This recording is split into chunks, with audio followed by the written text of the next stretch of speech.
Manusia, hewan maupun tumbuhan sebagai makhluk hidup di muka bumi ini membutuhkan oksigen loh untuk mempertahankan hidupnya.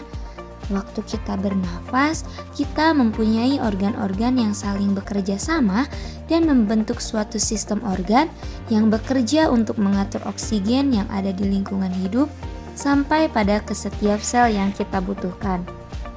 Oksigen ini tidak tersedia di dalam tubuh makhluk hidup loh, tetapi kita mendapatkan oksigen ini dari lingkungan sekitar kita. Maka dari itu, kita perlu mengetahui organ apa saja sih yang terlibat di dalam pertukaran gas oksigen dan karbon dioksida dalam tubuh kita. Mari kita pelajari bersama di sistem pernafasan pada manusia. Kira-kira ada yang tahu nggak nih apa itu sistem pernafasan? Ya, sistem pernafasan pada manusia adalah sistem organ yang digunakan untuk menghirup oksigen dari udara bebas serta mengeluarkan karbon dioksida dan uap air dari dalam tubuh kita. Dalam proses pernafasan ini, oksigen merupakan zat kebutuhan yang paling utama. Seperti yang kita ketahui, proses pernafasan adalah proses pemasukan oksigen dari udara bebas ke dalam tubuh kita dan mengeluarkan karbon dioksida serta uap air dari dalam tubuh kita ke udara bebas. Di dalam sistem pernafasan terdiri dari organ-organ pernafasan yang saling bekerja sama satu sama lain, yaitu diantaranya ada rongga hidung, faring, laring, trakea, bronkus, bronchiolus, alveolus, dan paru-paru. Mari kita pelajari bersama di video kali ini. Organ pernapasan yang pertama adalah rongga hidung. Rongga hidung merupakan organ pertama yang mengatur keluar masuknya udara yang dibutuhkan di dalam sistem pernapasan. Rongga hidung ini selalu lembab loh karena adanya selaput lendir yang berfungsi menangkap benda asing yang masuk melalui saluran pernapasan. Adapun struktur di dalam rongga hidung terdiri dari tulang hidung, serabut saraf pembau atau olfaktori, serabut saraf ke otak, silia atau rambut-rambut halus saraf pembau, dan lendir. Organ pernafasan yang kedua yaitu faring. Tekak atau faring terletak di belakang rongga hidung dan mulut. Tekak ini tersusun dari otot lurik dengan panjang kurang lebih 4 cm. Tekak ini merupakan persimpangan antara saluran pencernaan dengan saluran pernafasan. Organ pernafasan yang selanjutnya yaitu laring. Pada pangkal tenggorokan atau laring ini terdapat sebuah katup yang disebut dengan epiglotis. Epiglotis ini memiliki fungsi untuk mengatur jalannya makanan dan udara pernapasan sesuai dengan salurannya masing-masing. Di samping itu, pada pangkal tenggorokan juga terdapat pita suara yang merupakan organ penghasil suara pada manusia. Di bagian bawah epiglotis terdapat tulang rawan tiroid yang membentuk jakun, di mana jakun ini lebih nampak pada laki-laki daripada wanita. Organ pernafasan selanjutnya yaitu trakea. Trakea ini berupa pipa yang panjangnya kurang lebih 10 cm, terletak sebagian di leher dan sebagian di rongga dada atau torak. Trakea ini bercabang di dalam dua paru-paru yang membentuk bronkus. Organ pernafasan selanjutnya yaitu bronkus. Bronkus merupakan percabangan dari trakea yang terbagi menjadi dua bagian, yaitu bronkus kanan dan bronkus kiri. Struktur lapisan mukosa bronkus sama dengan trakea, hanya saja tulang rawan bronkus bentuknya tidak teratur dan pada bagian bronkus lebih besar. Cincin tulang rawannya melingkari lumen dengan sempurna. Adapun fungsi bronkus adalah untuk menjaga kualitas udara yang masuk ke dalam paru-paru. Yang selanjutnya yaitu bronchiolus. Bronchiolus merupakan cabang dari bronkus. Bronkus kanan bercabang menjadi 3 bronkiolus dan bronkus kiri bercabang menjadi 2 bronkiolus. Bronkiolus akan bercabang-cabang menjadi saluran yang semakin halus, kecil, dan dindingnya tipis. Bronkiolus tidak memiliki tulang rawan tetapi memiliki silia, dan setiap bronkiolus bermuara pada alveolus. Alveolus ini merupakan struktur berbentuk bola-bola mungil atau gelembung paru-paru yang diliputi oleh pembuluh-pembuluh darah. Alveolus ini merupakan saluran air dari pernapasan. Dinding alveolus banyak mengandung kapiler darah.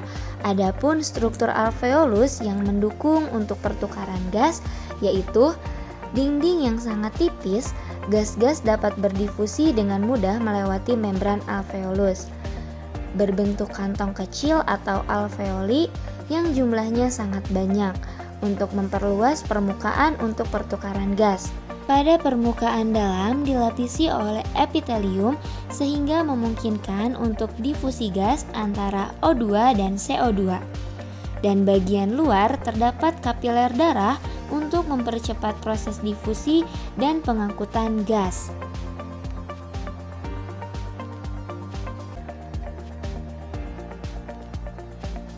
Dan organ pernafasan yang terakhir adalah paru-paru. Paru-paru merupakan alat utama pernafasan bagi manusia yang terletak di rongga dada bagian atas. Paru-paru berjumlah 1 pasang, yaitu paru-paru kiri dan paru-paru kanan. Pada paru-paru kanan memiliki 3 lobus sehingga lebih besar daripada paru-paru kiri yang hanya terdiri dari 2 lobus saja. Paru-paru dibungkus oleh 2 lapis selaput paru-paru atau yang biasa kita sebut sebagai pleura. Di antara selaput luar dan selaput dalam terdapat rongga yang berisi cairan pleura yang berfungsi sebagai pelumas paru-paru. Cairan pleura berasal dari plasma darah yang masuk secara eksudasi. Dinding rongga pleura bersifat permeabel terhadap air dan zat lainnya.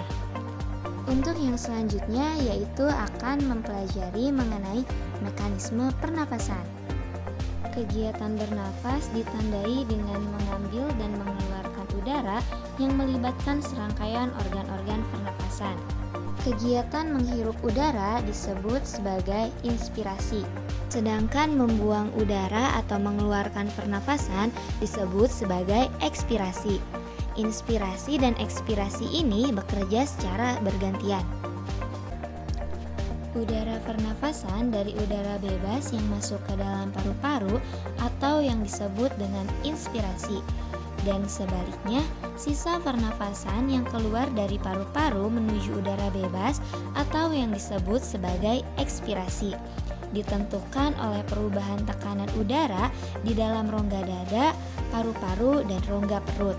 Perubahan tekanan ini terjadi karena adanya perubahan volume di setiap rongga yang diatur oleh otot pernafasan. Otot-otot pernafasan meliputi otot antar tulang rusuk, otot diafragma, dan otot dinding perut. Berdasarkan otot-otot yang berperan aktif tersebut, pernafasan dibedakan menjadi 2, yaitu pernafasan dada dan pernafasan perut. Pernafasan yang pertama adalah pernafasan dada. Pernafasan dada merupakan pernafasan yang mekanismenya melibatkan aktivitas otot-otot antar tulang rusuk. Pernapasan dada ini terjadi melalui 2 fase, yaitu fase inspirasi dan fase ekspirasi.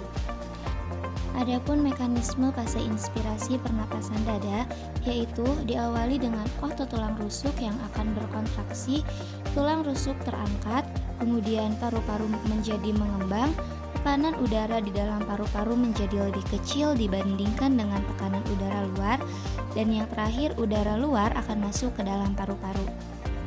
Sedangkan mekanisme fase ekspirasi pernapasan dada dimulai dari otot antar tulang rusuk yang akan berelaksasi, tulang rusuk akan menurun, paru-paru menyusut, kemudian tekanan udara dalam paru-paru lebih besar dibandingkan dengan tekanan udara luar, yang terakhir udara akan keluar dari paru-paru. Yang selanjutnya yaitu pernapasan perut. Pernapasan perut merupakan pernapasan yang mekanismenya melibatkan aktivitas otot-otot diafragma yang membatasi rongga perut dan rongga dada. Pernapasan perut ini dibedakan menjadi dua fase, yaitu fase inspirasi dan fase ekspirasi. Yang pertama, mekanisme inspirasi pada pernapasan perut. Dimulai dari sekat rongga dada atau diafragma yang akan berkontraksi, kemudian posisi dari melengkung menjadi mendatar, paru-paru akan mengembang, tekanan udara dalam paru-paru lebih kecil dibandingkan dengan tekanan udara luar, kemudian udara akan masuk. Mekanisme ekspirasi pernapasan perut dimulai dari otot diafragma yang akan berelaksasi, posisi dari mendatar kembali melengkung, paru-paru mengempis, tekanan udara di dalam paru-paru lebih besar dibandingkan dengan tekanan udara luar, udara keluar dari paru-paru. Pada pernapasan berlangsung, proses pertukaran gas melalui dua tahapan, yaitu pernapasan luar atau biasa dikenal dengan pernapasan eksternal dan pernapasan dalam atau yang biasa kita kenal sebagai pernapasan internal. Pada pernapasan eksternal, karbon dioksida akan meninggalkan darah dan oksigen akan masuk ke dalam darah secara difusi. Sebaliknya, pada pernapasan internal, karbon dioksida akan masuk ke dalam darah dan oksigen akan berdifusi ke jaringan tubuh. Sekarang kita telah mengetahui organ apa saja yang berperan dalam sistem pernapasan dan bagaimana mekanisme pernapasan itu terjadi pada manusia. Terima kasih telah menonton video ini.